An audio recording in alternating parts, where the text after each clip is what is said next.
अध्यक्ष महोदय, 10वीं पंचवर्षीय योजना पर विचार करते समय सदन के दोनों पक्षों के सदस्यों ने जो महत्वपूर्ण प्रश्न उठाए हैं उन पर विचार किया जाना बहुत आवश्यक है। अध्यक्ष महोदय, 9वीं पंचवर्षीय योजना का अब अंतिम वर्ष चल रहा है और इस योजना के अंदर जो चीज़ें कही गई हैं, ऐसा लगता है कि उसके अंदर परिवर्तन करना कठिन है, बदला भी नहीं जा सकता। अध्यक्ष महोदय, कुछ चीज़ें की जा सकती हैं, उसके अंदर आज भी कुल कितना खर्च है यह तय नहीं किया गया, केवल कटौती ही निश्चित की गई है। शुरू में मैं यह कहना चाहता हूँ कि यहाँ पर कुछ सदस्यों ने जो यह प्रश्न उठाया था कि इस पंचवर्षीय योजना का आशय कुछ सरकारी पक्ष से भी बताया है, इसके अंदर कमियां हैं और बहुत सी कमियां हैं जिनके ऊपर मैं यहाँ कुछ दोषारोपण नहीं करना चाहता हूँ। मैं चाहता भी हूँ कि इस तरह से प्रश्न न उठाए जाएं तो ज़्यादा अच्छा है। यह योजना सरकार ने बनाई है।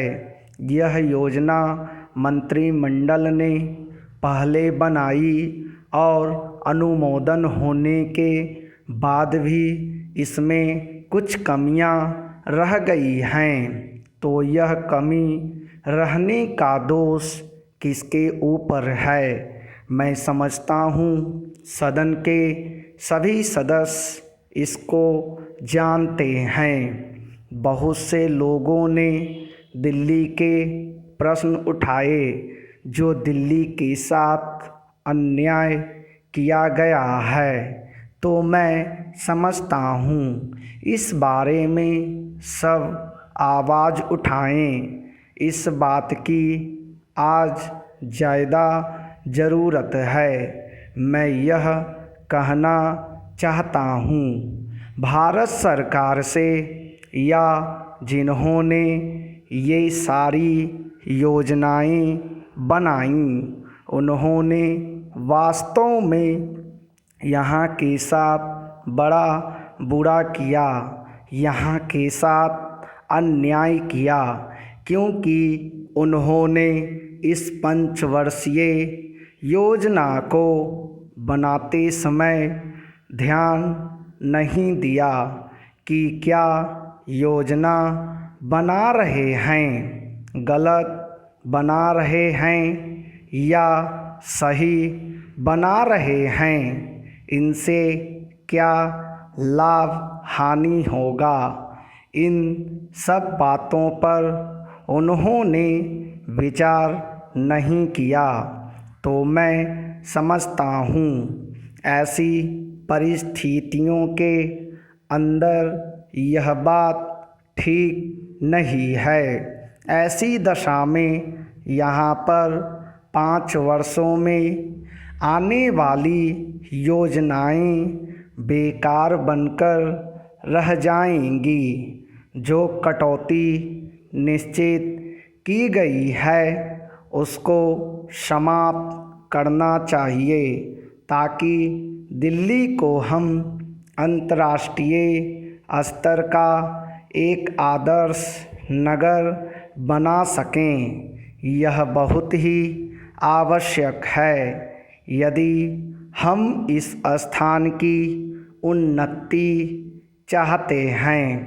इसलिए अब मैं अपना कथन इन शब्दों के साथ ही समाप्त करता हूँ। अध्यक्ष महोदय, आपने मुझे 10वीं पंचवर्षीय योजना पर बोलने का अवसर दिया।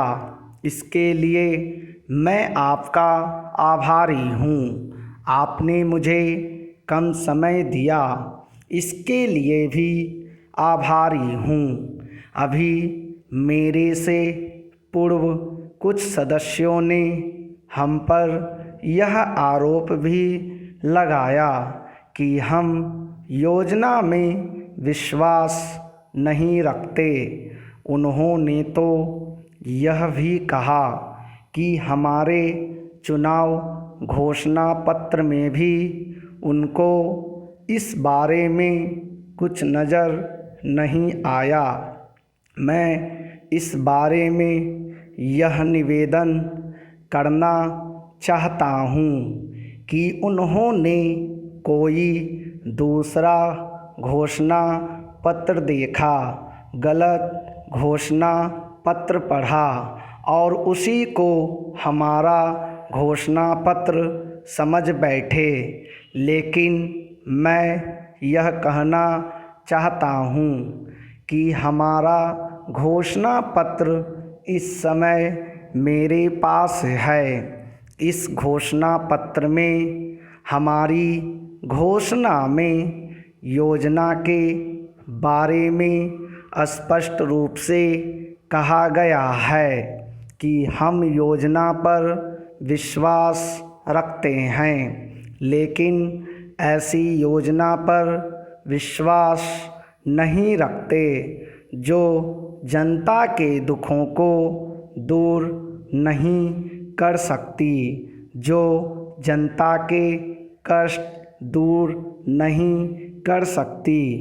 आज तक जितनी भी योजनाएं बनाई गई हैं, जिन्हें हम पहली पंचवर्षीय योजना, दूसरी पंचवर्षीय योजना और 10वीं पंचवर्षीय योजना आदि कहते हैं, और उन योजनाओं में हमने जो कुछ निर्धारित किया उनसे हम जनता के दुखों को दूर नहीं कर सके और जनता के कष्ट दूर नहीं हुए।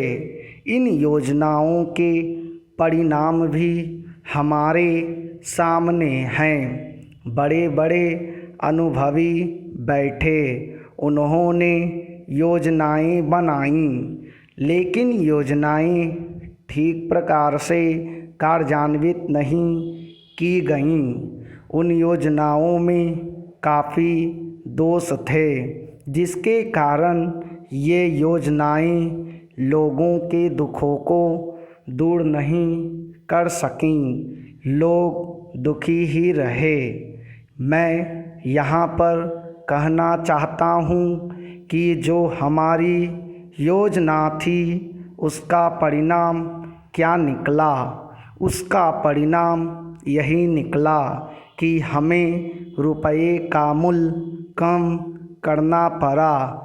जो योजना होती है वह राष्ट्र धन को ऊंचा करने के लिए बनाई जाती है, लेकिन हमारे सामने आंकड़े हैं।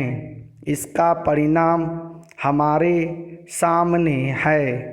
हमने अब तक 9 पंचवर्षीय योजनाएं कार्यान्वित की हैं, लेकिन हमारी प्रति व्यक्ति आय में और जीवन स्तर में अपेक्षित वृद्धि नहीं हुई है।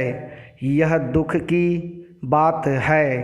मैं यह कहना चाहता हूँ कि हमारा ऐसी योजना में विश्वास नहीं है जो जनता के कष्टों को, जनता के दुखों को दूर न कर सके। हम ऐसी योजनाओं पर विश्वास करते हैं जो उनकी आयु बढ़ा सकें, उनका आर्थिक विकास कर सकें, उन्हें उन्नत कर सकें।